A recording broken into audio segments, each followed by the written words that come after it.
Assalamualaikum warahmatullahi wabarakatuh. Saya Nur Saidi dari kelas manajemen pemasaran semester 5. Di sini saya akan sedikit mereview tentang jurnal membangun tradisi entrepreneur pada masyarakat. Di sini menurut David MC Cleland, suatu negara dapat menjadi makmur jika sedikitnya memiliki 2% dari jumlah penduduknya. Memiliki 2% entrepreneur dari jumlah penduduknya. Nah, sedangkan menurut Menteri Koperasi dan Usaha Kecil Menengah UKM mengatakan rasio entrepreneurship di Indonesia terbaru itu mencapai 7% lebih dari total jumlah penduduknya. Karena pada tahun 2014 rasio di tanah air itu sebesar 1,55%, pada tahun 2016 itu naik jadi 1,65%, dan hingga akhir 2017 telah mencapai lebih dari 3,1%. Berarti angka ini tuh melebihi dari jumlah standar internasional. Namun di sisi lain, beberapa negara telah lebih mencapai standar internasional lebih dari Indonesia. Seperti Malaysia itu di angka 5%, Singapura berada di angka 7%, dan Thailand berada di angka 4,57%. Nah, di jurnal tersebut juga menjelaskan tentang ciri-ciri seorang entrepreneurship, yaitu ia merasakan peluang dan mengejar peluang serta yang ia cocok dengan dirinya, serta percaya bahwa keberhasilan pasti akan ia capai. Lalu ada entrepreneurship itu memilih bidang yang cocok dengan dirinya atau dengan minat yang ia miliki, lalu ia pelajari, ia mengamati dari dekat, mengumpulkan informasi yang dibutuhkan, lalu bergerak dengan pengetahuan untuk membangun sebuah usaha. Entrepreneurship juga tidak mudah menyerah, dikarenakan mereka yakin akan keberhasilan yang akan mereka capai.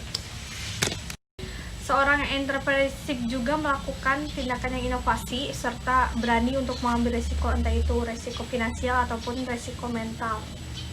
Nah, jiwa entrepreneurship itu sangatlah penting untuk kita miliki.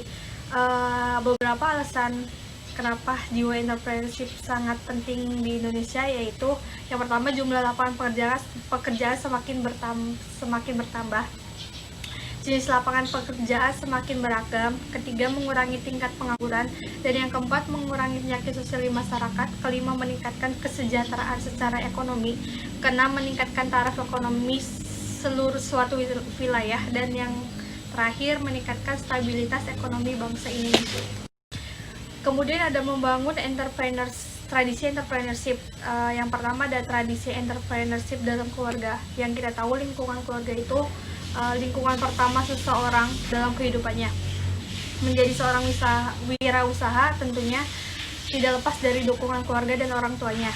Nah, mendapat dukungan dari keluarga dan orang tuanya itu merupakan pengaruh yang positif terhadap minat seseorang melakukan wirausaha gitu.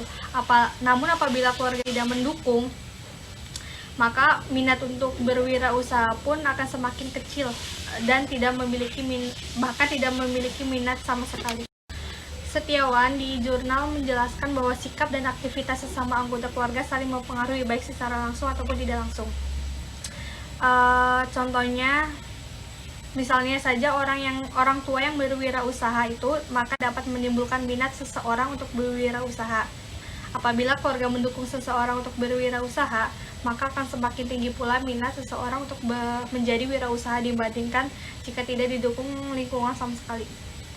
Hasil penelitian Anggraini juga menemukan bahwa terdapat pengaruh yang positif antara lingkungan keluarga terhadap minat wirausaha pada siswa kelas 11 SMK Islam Nusantara Comal Kabupaten Pemalang tahun ajaran 2014-2015. Hal ini juga membuktikan bahwa lingkungan keluarga itu sangat berperan untuk menumbuhkan atau membuat karakter profesi entrepreneur seorang sehingga tradisi berwirausaha. Kemudian yang kedua ada pendidikan berbasis entrepreneur. Nah, menurut Sukidjo menjelaskan bahwa tujuan dari pengembangan kewirausahaan di sekolah perguruan tinggi dan masyarakat itu adalah pertama, meningkatkan jumlah wirausaha yang berkualitas, dan yang kedua, mewujudkan kemampuan dan memantapkan para wirausaha untuk menghasilkan kemampuan dan kesejahteraan masyarakat. Yang ketiga itu ada membudayakan semangat, sikap, berperilaku, dan kemampuan kewirausahaan di kalangan pelajar, mahasiswa, dan masyarakat pada umumnya. Dan yang keempat itu ada menumbuhkan kesadaran dan orientasi kewirausahaan yang tangguh dan kuat terhadap siswa, mahasiswa, dan masyarakat pada umumnya. Nah, dari beberapa penelitian juga menunjukkan bahwa pendidikan entrepreneur atau kewirausahaan itu sangatlah positif terhadap motivasi berwirausaha. Hal ini juga mampu mengarahkan generasi muda untuk memilih profesi entrepreneur itu sendiri dengan segenap jiwa dan raga. Dengan demikian, pendidikan entrepreneur itu membantu terciptanya generasi dan tradisi entrepreneur yang mandiri.